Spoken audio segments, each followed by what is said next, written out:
నవంబర్లో IVF ప్రొసీజర్లో 50% of అన్ని 49 బ్రాంచ్లో త్వరపడండి. నమస్తే రమగారు. నమస్తే జయ. రమగారు, నావెల్స్ చెప్తూ ఉన్నాం కదా, ఏదైనా ఒకటి స్టార్ట్ చేద్దామా? ఎద్దనపూడి సులోచనారాయణ గారిది ఓ మనోభిరామం. మనోభిరామం బాగుంది. శౌరి ఈ అమ్మాయి హీరోయిన్, యశస్వి అనేవాడు హీరో ఈ కథలో. పేర్లు బాగున్నాయండి. మంచి పేర్లు పెట్టారు కదా. యజ్ఞనారాయణ గారిని ఒక లాయర్, ఆయనకు ఒక కూతురు ఉంటుంది శౌరి. యశస్వి ఆయన ఒక సహాయం చేసినటువంటి ఒక కుర్రాడు. అయితే యశస్వి వాళ్ళు అమ్మా నాన్న యజ్ఞనారాయణ గారి ఇంట్లోనే పక్కన అద్దెకుండేవాళ్ళు. అయితే ఇతని తండ్రి చిన్న ఒక 4 వాక్యాల్లో చెప్తారు. మలయాళీ నర్సు ఒక ఆవిడతో వెళ్ళిపోతాడు. పిల్లాడిని 8-10 ఏళ్ల వాడిని వదిలిపెట్టేసి వీళ్ళ ఇంట్లో పిల్లాడిని భార్యని వదిలిపెట్టేసి నేను వెళ్ళిపోతున్నాను, నా కోసం వెతకద్దంటే ఆవిడ పాపం చాలా బాధపడి సూసైడ్ చేసుకుంటాడు. ఆ పిల్లాడిని ఆయన రక్షిస్తాడు, చదువు చెప్పిస్తాడు. ఆయన ముందు నుంచి యజ్ఞనారాయణ గారు చాలా మంచివాడు. ఆయన చాలా మంచివాడు, చాలా సహాయం చేస్తాడు, మంచి లక్షణాలున్న లాయర్ అనమాట ఆయన. సో తండ్రి లేడు, తల్లి లేదు. లేదు ఈ అబ్బాయిని ఆయన ఇక్కడ దగ్గర ఉంచుకుని చదివిస్తాడు, ఇంట్లో అట్ట పెట్టుకుంటాడు. భార్యకి ఆవిడ ఆవిడ కొంచెం పాతకాలపు మనిషి ఆయన భార్య, ఆ శౌరి వాళ్ళమ్మ.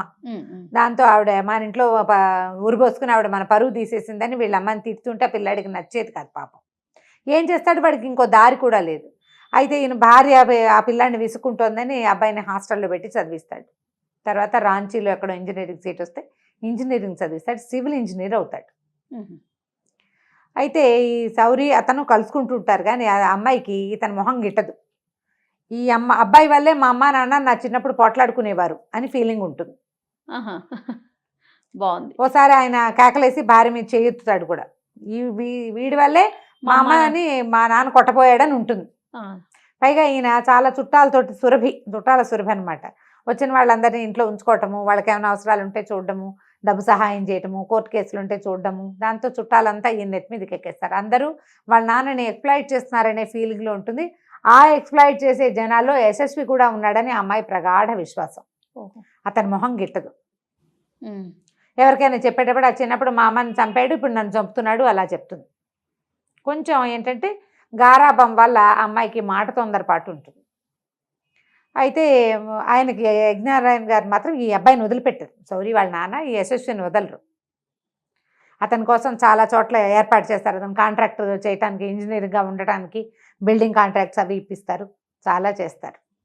అయితే ఏంటంటే ఇంట్లో ఒకసారి ఒక పెద్ద పార్టీ పెడతారు. ఈయన సంవత్సరానికి ఒక 3-4 సార్లు పార్టీలు ఇవ్వడం అలవాటు. చుట్టాలు పక్కన పిలుస్తారు. ఆయన భార్య కూడా గతిస్తుంది. అంతా శౌర్య చూసుకుంటుంది, ఇల్లు వాకిలి పెద్ద ఇల్లు. తర్వాత 3-4 పని వాళ్ళు, డ్రైవరు గీవరు చక్కగా మంచి గ్రాండ్గా ఉంటారు. ఆయనకు ఒక కజిన్ ఉంటాడు జ్ఞానసుందరం అని, మిలిటరీ మీసాలు అవి పెట్టుకుని ఉంటాడు. కొంచెం వీళ్ళతోటి ఇక చనువుగా ఉంటాడు. ఆయనకి పిల్లలు ఉన్నట్టుగా కనపడదు. తర్వాత వీళ్ళకి ఒక క్లోజ్ లాయరు, ఇంకొక ఫ్యామిలీ, తర్వాత ఏమో పోలీస్ కమిషనర్తో కొంత ఫ్రెండ్షిప్ ఉంటుంది. తర్వాత ఒక డాక్టర్ గారు ఒక ఆయన, ఇలా అక్కడక్కడ ఒక్కొక్క క్యారెక్టర్ చొప్పున కనిపిస్తారు. బర్త్డే పార్టీ ఒక పార్టీ లాగా చేస్తారు. ఆ రోజు మరుసటి రోజున శౌరి శ్రీశైలం వెళ్తోందని చెప్తారు. ఓకే. అయితే ఈ పార్టీకి చాలామంది వస్తారు. ఈ పార్టీలో ఏంటంటే ఇంకా 2-3 క్యారెక్టర్లను పరిచయం చేస్తారు. సుమతి, రాజేంద్ర, ఒక అమ్మాయి. వీళ్ళిద్దరు అమ్మాయి ఏంటంటే బాగా అలంకరించుకుని రాజేంద్రతో ఫ్రెండ్షిప్ చేస్తుంది. వాళ్ళ అన్నయ్యకి పెళ్లి ఖర్చు తప్పించడం కోసం రాజేంద్రతోటి కొంచెం ప్రేమగా ఉంటుంది. ఆ అమ్మాయికి కొంచెం కంట్రోల్ లేని పిల్ల అనమాట. అది ఉద్యోగం ఇప్పించమని యజ్ఞనారాయణ గారిని అడగడానికి ఈ పార్టీకి వస్తుంది. వీళ్ళు కాకుండా ఇంకో క్యారెక్టర్ని పరిచయం చేస్తారు, శరత్ అని. అతను బాగా కోటీశ్వరుడు, చాలా డబ్బు ఉన్నవాడు. భార్య లక్ష్మి, 2 పిల్లలు, అన్నీ బాగుంటాయి. అతనికి ఏదో డిప్రెషన్, ఎప్పుడు మొనాటనస్గా ఉన్నట్టు ఉంటుంది జీవితం. నాకు ఒంటరిగా ఉండాలని ఉందంటాడు, విసుగ్గా ఉందంటాడు, ఎప్పుడు విసిగే. అన్నీ అమర్చిన మరి ఉన్నవాడికి పని పాట లేకపోతే విసిగే కదా. దాంతో అతను విసుగు డిప్రెషన్లో కూరుకుపోయి ఉంటాడు. అతను కూడా ఈ పార్టీకి రావాలన్నమాట. ఓకే. అయితే సరే ఈ పార్టీకి వచ్చిన రోజున ఆ సుమతి వస్తుంది ఇక్కడికి, మా రాజేంద్రకు ఉద్యోగం ఇప్పించమని ఈయన అడుగుతుంది. ఆ శరత్ వస్తాడు. ఆ శరత్ని లాయర్ గారు ఒక డాక్టర్ ఏం చేస్తారంటే యశస్వికి అప్పచెప్తారు.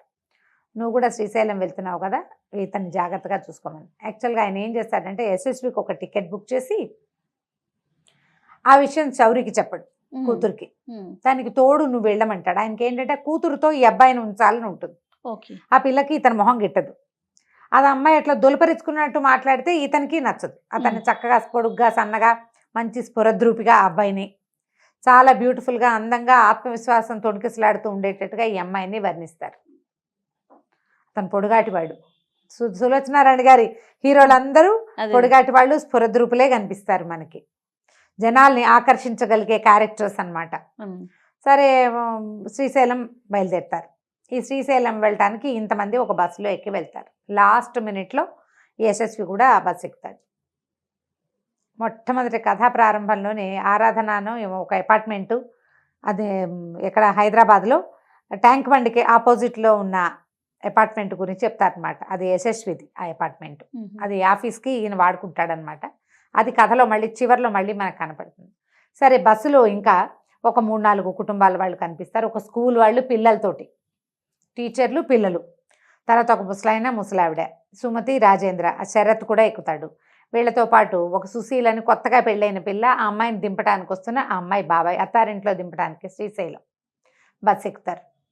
బస్సు కొంత దూరం ప్రయాణిస్తుంది. శ్రీశైలం దగ్గరికి వెళ్ళే లోపల వాగేదో పొంగి బస్సు ఆగిపోతుంది. వాగు వచ్చేస్తుంది కాబట్టి దిగి ఏదైనా చూసుకోండి అంటాడు. దిగితే ఒక ఓల్డ్ గెస్ట్ హౌస్ ఏదో కనపడుతుంది, ఒక పాతది. వీళ్ళంతా అక్కడేం పెద్ద ఏర్పాట్లు ఏం లేవు కానీ అందులోకి వెళ్తారు. మొత్తం ఉన్నవాళ్ళు పిల్ల జల్లాతో సహా. పిల్లలు భయపడతారు, మరి భయపడరా, తీరా వెళ్తారు. వెళ్ళేసరికల్లా ఆ రాత్రికి తెల్లవారేసరికల్లా చాలా పెద్ద వాన విపరీతంగా వచ్చేసి పైనుంచి వాగు ఒకటి ఇదైపోయి ఆ పెద్ద మట్టి గుట్ట ఒకటి పడిపోతుంది. వీళ్ళకి ప్రపంచంతో సంబంధాలు తెగిపోతాయి. ఓ, ఏం చేయాలో తెలియని ఒక దుస్థితిలో ఇంతమంది బస్సుడు జనం ఉండిపోతారు. డ్రైవరు, కండక్టరు ఇలాంటివి జరుగుతూనే ఉంటాయి. మేము ఇక్కడ ఉంటాం, మీరు వెళ్ళండి అంటారు. క్లీనరు, డ్రైవరు, క్లీనరు అయిపోతారు. ఈ బస్సు ఏమైందో చూడడానికి చెట్టు ఎక్కి చూస్తే జరగాలి. దాని బస్సు తాలూకు డోర్ ఒకటి కనపడుతుంది. ఏమీ లేదు, వాగులో కొట్టిపోతుంది. అది మొత్తం మట్టి గుట్ట పడిపోతుంది. వీళ్ళకి తిండి లేదు, నీళ్లు లేవు, ఇక్కడి నుంచి బయటికి పోయే మార్గం లేదు. ఆ రోజుల్లో ఫోన్లు లేవు. ఇది 70లో రాసిన కథ. అక్కడి నుంచి ఒక 5 రోజులు 7 రోజులు ఇక్కడ ఉండిపోతారు.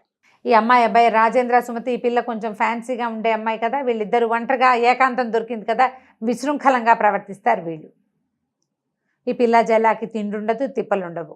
సరే ఇతను ఏం చేస్తాడంటే, యశస్వి చురుకైన వాడు, ముందు నుంచి కొంచెం యాక్టివ్ పర్సనాలిటీ కదా, అతను ప్రయత్నం చేసి అంతా వెతికి మొత్తానికి ఏవో జామ పళ్ళు చుక్క వాగులో కొట్టుకొస్తుంటే పట్టుకొస్తాడు.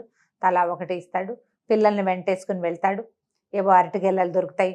అడవంతా వెతికి మొత్తానికి ఏవో కాస్త తిండి, కొంచెం తేనె ఒకటి దొరుకుతుంది. తేనె పట్టు కనపడితే తేనె పట్టులో ఈగిలిని తరిమేసి తేనె పట్టుకొస్తాడు.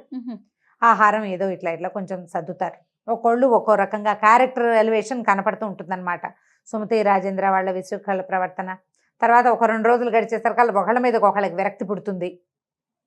ఆ అమ్మాయి ప్రవర్తన అతనికి నచ్చదు, అతని ప్రవర్తన అమ్మాయికి నచ్చదు. ఈ శౌరి అప్పటిదాకా యశస్వి మొహమే గిట్టదు అమ్మాయికి మొదటి నుంచి. కానీ మెల్లిగా ఇతనితోటి ఫ్రెండ్షిప్ ఏర్పడుతుంది. వాళ్ళిద్దరు క్లోజ్ అవుతారు. సరే ఈ విశృంఖలమైన వీళ్ళ బిహేవియర్ చూసినటువంటి ఆ సుశీల్ అనే పిల్లని తెచ్చారు కదా, కొత్త పెళ్లి కూతురు. పాపం తాటాకు బుట్టతో అరిసెలు గిరిసెలు అన్నీ తెచ్చుకుంటుంది సామాన్లు భర్త దగ్గరికి. కావాలని చేసుకున్నాడు మా ఆయన అని చెప్తుంది. సరే ఈ అమ్మాయితోటి వచ్చిన అతను సొంత బాబాయ్ కాదు, ఆ సందులో ఉంటాడు, బాబాయ్ గారు అంటారు. ఆ బాబాయ్ ఏం చేస్తాడంటే ఈ పిల్ల మీద రేప్ అటెంప్ట్ చేస్తాడు. కొట్టేస్తుంది, కొడితే తలకాయ పగల కొట్టేస్తుంది. ఎందుకు ఏంటి అంటే అతను ఏం చెప్తాడంటే, నేను కొత్తగా పెళ్లి చేసుకున్నాను, అమ్మాయి కూడా ఇంత వయసుదే, నేను దీని బాబాయ్ని ఏం కాదు, సుమతి వాళ్ళ విశృంఖలమైన ప్రవర్తన చూసి నాకు ఇలాంటి వెర్రి పుట్టింది, నన్ను వదిలేయండి అంటాడు. కానీ మందులు దొరక్క అతను చచ్చిపోతాడు. సరే వీళ్ళు అడవంతా వెతుకుతుంటే వచ్చి చెట్టు ఎక్కి పైకి చూస్తే కృష్ణా నది కనపడుతుంది వాళ్ళకి. ఒక అడవి తీగలు దాటాక నదిలోకి దూకితే నది దాటి వెళ్తే ఏముంది, ప్రపంచంలోకి వెళ్ళిపోవచ్చు అనుకుంటారు. సరే అందరూ ట్రై చేయడానికి మొత్తం అంతా చూసుకుని వెళ్తారు. ఈ సుశీల్ ఏం చేస్తుంటే ఆ పిల్ల పాపం కృష్ణలో దూకేస్తుంది. అక్కడ మొసళ్ళు ఉంటాయి. యశస్వే దూకి నది ఈదాలనుకుంటాడు. అంత పెద్దగా ఈత రాదు, కానీ ఇంకో దారి లేదు. మరి హెలికాప్టర్లు అవి ఏమీ దొరకటం లేదు.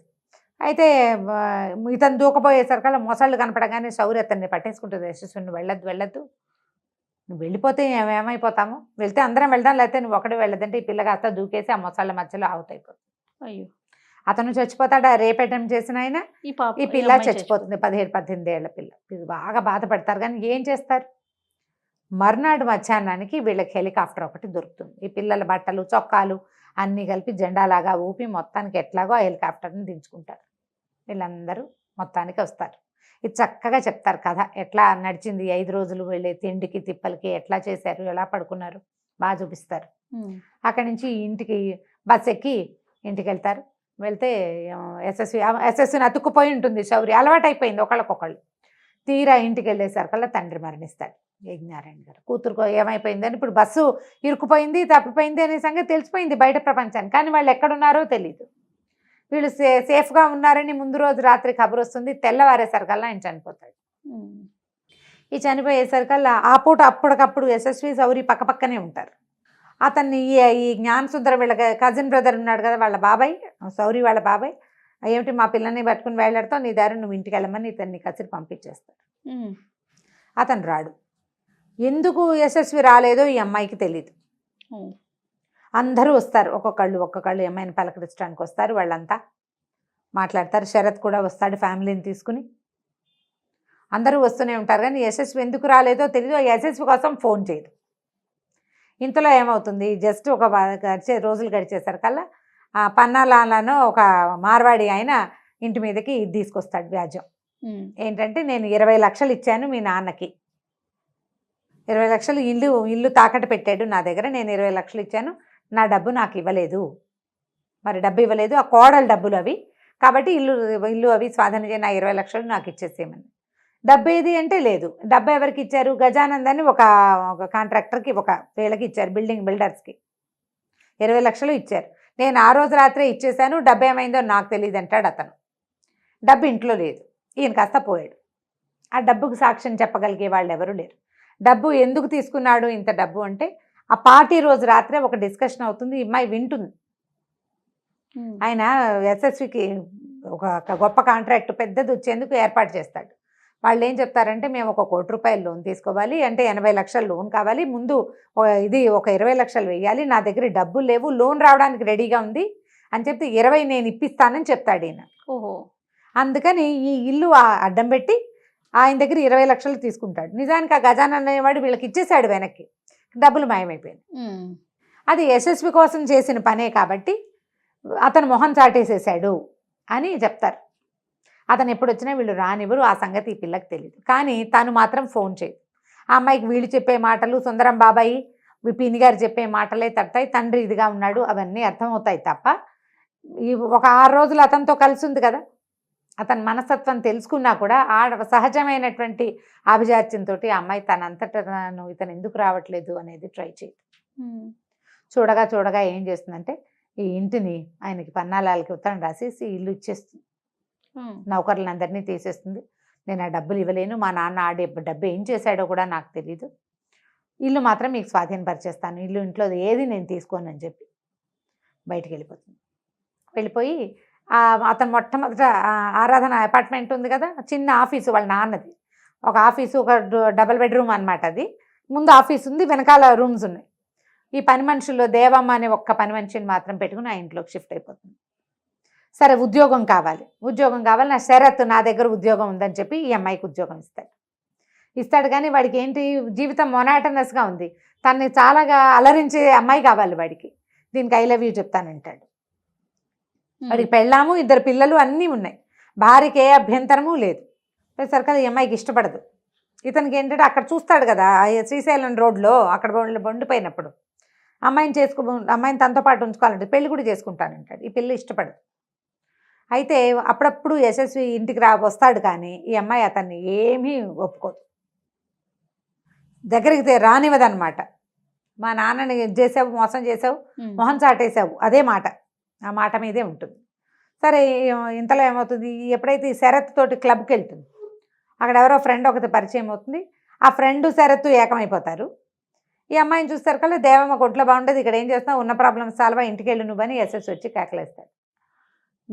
కేకలేసాడని కోపం వస్తుంది, కానీ దేవమ్మకు ఒంట్లో బాగుండలేదని మళ్ళీ వెనక్కి పరిగెత్తుకుంటూ ఇంటికి వెళ్తే నిజంగానే ఆ పని అమ్మాయికి ఒంట్లో బాగుండదు. అమ్మాయికి ఏదైతే ఈ అమ్మాయికి దిక్కు లేదు, తండ్రి లేడు, ఏమీ లేదు, ఎవరు లేరు, బాబాయ్ వాళ్ళతో కూడా అమ్మాయి కలిసి ఉండదు. సరే 4 రోజులు గడిచేసరికల్లా మళ్ళీ ఒక తేడా ఏదో వస్తుంది మొత్తం దీంట్లో. సడన్గా ఏమవుతుందంటే, ఎవరో ఒక 20 లక్షల రూపాయలు తెచ్చి ఇచ్చేశారని అనామకుడు ఎవడో ఆ డబ్బు పన్నాలాలకి పంపేస్తే ఇల్లు నీకు వెనక్కి వచ్చేస్తుందని వస్తుంది లాయర్ దగ్గర నుంచి కబురు. ఆశ్చర్యపోతుంది. తన ఇల్లు తనకు రావడం అంటే అంతకంటే పెద్దది సంతోషం. లేదు. కొత్తది ఎలా వచ్చినాయి ఈ డబ్బులు అనేది విచిత్రంగానే ఉంటుంది. లాయర్ రమ్మంటాడు, లాయర్ దగ్గరికి పరిగెత్తుకుంటూ వెళ్తుంది. ఒక్క పూటలోనే తేడా వస్తుందన్నమాట. ఆ దేవమ్మకి జ్వరము ఆమె తగ్గంగానే ఇది వచ్చేస్తుంది. అక్కడికి వెళ్ళేసరికల్లా అతను ఏం చెప్తాడంటే, ఆ ఊరికే ఏమి ఇవ్వలేదమ్మా, అనామకుడు వాడెవడో వాడికి దండం పెట్టాలంటే, ఎందుకు దండం పెడతావు, యశస్వి ఎంత చేశాడు దీనికోసం, కమిషనరు నేను యశస్వి కలిసి చాలా ప్లాన్ చేసాం అంటే, యశస్వి ఎక్కడి నుంచి వచ్చాడో మధ్యలో ఈ అమ్మాయికి అర్థం కాదు. సరే ఇల్లు స్వాధీనం పడిపోతుంది. మళ్ళీ ఇంటికి వెళ్తుంది. అందరూ ఓహో ఓహో అంటారు. మీ నాన్న ఉన్నప్పట్లాగా నువ్వు ఇప్పుడు పెద్ద పార్టీ చేయాలి అని పదే పదే పిలుస్తారు. ఈ మధ్యలో ఆ అమ్మాయి యశస్విని ఎప్పుడు చూసినా అతని పక్కన ఒక అందమైన సన్నటి అమ్మాయి కనపడుతూ ఉంటుంది. ఆ పిల్లని వెంటేసుకుని ఎందుకు తిరుగుతున్నాడో తెలియదు. ఈ లోపల ఇందిరా మహేంద్ర అని ఏవో ఒక కంపెనీలో చేరతాడు అతను. ఆ కంపెనీ వాళ్ళతో చేరి ఆ కంపెనీ వాళ్ళ పిల్లని వెంటేసుకు తిరుగుతున్నాడు అనిపిస్తుంది. ఓ చిన్న ఈర్ష్య ఉంటుంది ఈ అమ్మాయికి. లోపల ఒక 5-6 రోజులు అతనితో క్లోజ్ అయింది కదా, కానీ పూర్తిగా అతని మీద ప్రేమాత్సయం ఏం లేదు అమ్మాయికి. ప్రేమ ఉన్నట్టు చూపించరు. అతను ఎందుకు రాలేదు అన్న ప్రశ్న మాత్రం ఉంటుంది, కానీ నేనే ఎందుకు ఫోన్ చేయలేదు అని మాత్రం ప్రశ్నించుకోదు. తనంతట తను ఫోన్ చేసి ఉండొచ్చు, చెయ్యదు. కానీ అక్కడి నుంచి ఈ డబ్బులు వ్యవహారం ఇది ఎంత అయ్యేసరికల్లా ఇంట్లో పెట్టిన పార్టీకి ఆ యశస్వి కూడా వస్తాడు. అమ్మాయి పుట్టినరోజు కూడా, బర్త్డే కేక్ కోయమంటే కేక్ పంపించిన సౌరికి ప్రేమతో యశస్వి అని ఉంటుంది దాని మీద. అందరూ వచ్చి నుంచున్నాక చీనేని కేక్ కోయినని ఏమంటుంది, కేక్ కట్ చేస్తుంది. ఇంత లోపల ఒక గొడవ అవుతుంది అక్కడ. జ్ఞాన సుందరం వీళ్ళ బాబాయ్, శౌరి వాళ్ళ బాబాయ్, యశస్వి కొట్టుకుంటారు. యశస్వి టపటపా కొట్టేస్తాడు ఆయన. నువ్వు అది చేసావు ఇది చేసావు, 20 లక్షలు నువ్వే తెచ్చిపెట్టావు నాకు తెలుసు అని వాడు అతను పోట్లాడతాడనమాట. పోట్లాడేసరికి ఈ అమ్మాయికి సగం సగమే అర్థమవుతుంది. ఆ డబ్బులు యశస్వి ఎందుకు తెచ్చిపెట్టి ఉంటాడో అర్థం కాదు. నువ్వు అమ్మాయిని వెంటేసుకుని తిరుగుతున్నావు, ఇందిరా వాళ్ళకి పనిచేస్తున్నావు, మా అన్నయ్యని నువ్వే పొట్టన పెట్టుకున్నావు, నీ వల్లే మా అన్నయ్య చచ్చిపోయాడు, నీ వల్లే శౌరికి ఏమీ లేకుండా పోయింది. ఇప్పుడు శౌరికి లేకుండా పోలే, ఇల్లు ఆకలి అన్నీ వచ్చేసినాయి కదా. ఆయన ఎందుకు ఇరిటేట్ అవుతున్నాడో ప్రజలకు అర్థం కాదు. ఏదో వాళ్ళ ఇంటి సమస్య ఇదే అని అనుకుంటారు. లాయరు కమిషనరు ఏమో యశస్విని తీసుకెళ్ళిపోతారు. ఈ అమ్మాయి ఇంట్లో ప్రశాంతంగా ఉంటుంది. తెల్లవారేసరికల్లా ఫోన్ వస్తుంది, యశస్వి చావు బతుకులో ఉన్నాడు, హాస్పిటల్కి రమ్మని. విషయం ఇచ్చేశారు అతనికి ఎవరు అని సరికల్లా అక్కడ ఎవరు లేరా, నేను ఎందుకు ఉండాలంటే లాయర్ గట్టిగా కేకలేస్తాడు, నువ్వు ఉండకపోతే ఎవడుంటాడు, ఎవరు లేరు, నువ్వు ఈ నిమిషంలో రావాలి ఇక్కడికి. హాస్పిటల్కి వెళ్తుంది. ఓ సూది గుచ్చి పెడతారు. అతను లాయర్ వచ్చేదాకా అతని పక్కన కూర్చుని ఉంటుంది. ముందు రోజు రాత్రి అతను తాగిన గ్లాస్ పాలల్లో 20-30 నిద్ర మాత్రలు కలిపేసి ఇచ్చేశారు ఎవరో. తాగాడు, కానీ తాగిన కాసేపటికి అతనికి తెలిసింది ఇదేదో జరిగింది అని. అలా ఎలా తెలుసుకున్నాడు, ఎవరిచ్చారు, ఇతను కావాలని ఏదైనా నాటకం ఆడుతున్నాడేమో అని ఈ అమ్మాయికి అనుమానం. ఇంకా కూడా నాటకం ఆడి ఏం సాధిస్తాడు యశస్వి, ఏది అవైల్ చేయడానికి అతను ఇది చేస్తాడు అనేది ఈ అమ్మాయికి అర్థం కాదు అసలు. సరిగ్గా ఆలోచించలేని మనస్తత్వం ఉన్న ఆడపిల్లలకి ప్రతీక శౌరి. మిగిలినవన్నీ బాగున్నాయి అమ్మాయికి. తెలివితేటలున్నాయి, ఇల్లు బాకలు సర్దుకోవడం, అభిజాత్యం, నాన్న మీద గౌరవం, కుటుంబ మర్యాద పట్ల అన్నీ ఉన్నాయి. కానీ సరిగ్గా ఫోకస్ లేని ఆలోచన విధానం అన్నమాట. అదొక్కటే కనపడుతుంది. ప్రతి వాళ్ళకి ఒక్కొక్క లోపం ఉంటుంది కదా. శౌరి క్యారెక్టర్ చాలా బాగుంటుంది. ఈ ఒక చోట చాలామంది కనిపిస్తారు మనకు, అన్నీ ఉంటాయి. వాళ్ళకి సరిగ్గా ఆలోచించేది ఉండదు, ఏదో ఒక పిచ్చి పాయింట్ పట్టుకుని వేళ్లాడుతూ ఉంటారు. ఈ తరపు ఆడపిల్లల ప్రతీక అనమాట అమ్మాయి. లాయర్ వచ్చి చెప్తాడు, రాత్రి నాకు 12 గంటలకు ఫోన్ చేశాడు, నాకు తల తీరిపోతుంది, ఏదో కలిపినట్టున్నారు ఈ పాలల్లో అని, మీ నాన్నకి చేసినట్టే యశస్వికి చేశారు అంటాడు. అనగానే అదేంటి మా నాన్నకి ఏం చేశారంటే, మీ నాన్న శుభ్రంగా ఉన్నాడు ముందు రోజు, జ్ఞాన సుందరం చేశాడు ఇదంతా, మీ నాన్నకి నిద్ర మాత్రలు కల్పించేశాడు, తెల్లవారేసరికి ఆయన చనిపోయాడు, నీ వల్ల నువ్వు ఏమైపోతావో అన్న టెన్షన్తో ఆయన చనిపోయాడని సినిమా ఇచ్చాడు, అదే యశస్వి మీద ఉపయోగించాడు, ఆ డబ్బులు యశస్వి పంపించాడు, యశస్వి తీసుకొచ్చాడు. ఆ డబ్బులు 20 లక్షలు ఎక్కడి నుంచి తెచ్చాడంటే, ఇందిరా మహేంద్ర వాళ్ళకి 10 సంవత్సరాల పాటు ఎవ్వరికి పని చేయకుండా ఇక్కడే పనిచేస్తానని చెప్పి సంతకం పెట్టి తెచ్చుకున్నాడు. ఆ పిల్ల సూసైడ్ చేసుకోబోయిన పిల్ల, అందుకని రోజు తను ఎక్కడికి వెళ్తే అక్కడికి తనతో పాటు ఏదో చిన్న పని చెప్పి తిప్పుకుంటున్నాడు. ఆ అమ్మాయి మీద ఇంట్రెస్ట్ ఏం లేదు. మొదటి రోజు నుంచి అతనికి అనుమానంగానే ఉంది, మీ నాన్న వేరేగా చనిపోయాడని. అతను అది రైజ్ చేసేసరికల్లానే గొడవ పెట్టి జ్ఞానసుందరం బయటికి పంపించేశాడు. ఎన్నిసార్లు వచ్చాడో మీ ఇంటికి, నిన్ను మాత్రం చూడనివ్వలేదు, వీడే మీ నాన్నని పొట్టన పెట్టుకున్నాడని నిన్ను చేసేశారు. అక్కడి నుంచి ఆ పని కుర్రాన్ని చిత కొట్టేశారు. కొట్టేసరికల్లా వాడు నిజం చెప్పేశాడు, డబ్బులు తీసేశారు. మధ్య మధ్యలో ఈయన చాలా పిసినారు వాడు జ్ఞానసుందరం, వాళ్ళకి 1000 వీళ్ళకి 1000 ఇస్తుంటే ఆశ్చర్యపోయాం మేము, ఎక్కడి నుంచి ఇస్తున్నాడు డబ్బని. 20 లక్షల్లో 70,000 మాత్రం ఖర్చు పెట్టబడ్డారు మిగిలిన డబ్బులు సేఫ్గానే ఉన్నాయి వాళ్ళ దగ్గరే. జ్ఞానసుందరాన్ని అరెస్ట్ చేసాం, ఈ డబ్బులు వెనక్కి వచ్చేసినాయి. నువ్వు ఇల్లేమో పన్నాలాలకి ఇస్తానన్నావు, అందుకని ఎస్ఎస్వి తన ఇంట్లో నిన్ను పెట్టాడు అని చెప్తాడు. అదేంటి ఆ ఇల్లు మాది కాదా అంటే, ఆ అమ్మాయి ఉంటున్న అపార్ట్మెంట్ కూడా ఆ అమ్మాయిది కాదు, ఇతంది. అది యశస్విదే. మీ నాన్న యశస్వి ఎప్పుడూ జోడుగానే ఉన్నారు, చిన్నప్పటి నుంచి యశస్వి మీ నాన్నని విడిచిపెట్టలేదు. ఆ డబ్బులు అప్పుడు ఆ అమ్మాయి గుర్తొస్తుంది. ఆ పార్టీ రోజున వాళ్ళ నాన్న ఎవరికో నాది హామీ అంటే, వద్దంకుల్ మీరు ఆ పని చెయ్యొద్దు అంటాడు యశస్వి. వద్దు వద్దు నాకు ఇష్టం లేదు, ఇంత రిస్క్ మనం తీసుకోవద్దని పదే పదే చెప్పినా మీ నాన్న వినలేదు, ఆయన పెట్టాడు, ఇలా జరిగింది. అది జ్ఞానసుందరం విని యశస్వి మీదకే మొత్తం పోతుంది కాబట్టి 20 లక్షలు నొక్కేశాడనమాట. అప్పుడు ఈ అమ్మాయికి అప్పటిదాకా ఆ చిక్కుముడి ఎందుకు మా నాన్న ఈ పని చేశాడు అనేది, తన వద్దన్నాడన్న విషయం తను వింటుంది స్వయంగా, గుర్తురాదు, ఫోకస్ లేక. ఆ ఇల్లు కూడా అతందే, కింద ఉన్నాయి మీ నాన్న ఆఫీస్ రూమ్స్ కింద ఉన్నాయి. ఇది యశస్వి ఏనాడో తీసుకున్నాడు, నువ్వు ఉండడానికి ఆ ఇల్లు అరేంజ్ చేసి, ఆ దేవాన్ని పని వాళ్ళంతా వెళ్ళిపోతే దేవమ్మకి జీతం తను ఇచ్చి నిన్ను నట్టు పెట్టాడు నీ దగ్గర అని చెప్తాడు. మొత్తం చిక్కుముడు అంతా విడిపోతుంది. ఆయన పాలలో నిద్ర మాత్రలు కల్పించేసి చంపేశారు యజ్ఞనారాయణ గారిని వాళ్ళు. తెల్లారిసరికి చనిపోయాడు ఆయన. అదే మంత్రం ఇతని మీద యూజ్ అయ్యింది, చేశారు. కానీ ఇతను కుర్రాడు, హార్ట్ స్ట్రాంగ్గా ఉన్నాడు, వెంటనే తెలుసుకున్నాడు కాబట్టి ఆగాడు. కాబట్టి వెంటనే మధ్యలోనే దారి మళ్ళకుండా సరిగ్గా ఉన్నాడనమాట. ఆ తర్వాత వీళ్ళిద్దరూ పెళ్లి చేసుకుంటారు, ఆరాధనలోనే ఉండిపోతారు. ఆ ఇంట్లో ఉండాలని లేదు, నాకు ఇక్కడే బాగుంది, ఎందుకంటే అక్కడ నిలబడితే ట్యాంక్ బండ్ అందాలు ద్విగుణీకృతంగా కనిపిస్తాయి. ఒకళ్ళిద్దరు మనోభిరాముణ్ణి, ఎవరైనా ప్రతి కన్యకి ఏమని ఉంటుందంటే మనసు తెలుసుకుని ప్రవర్తించేవాడు, తనకి ఏం కావాలో చూసి చేసేవాడే కావాలి కదా, అలాంటి వాడు నేను అనుకోకుండానే నాకు లభించాడని చెప్తుంది. దాంతో మనోభిరామం ఎండ్. సూపర్. కథ కంచికి మనం ఇంటికి. నమస్తే రమగారు. నమస్తే జీ.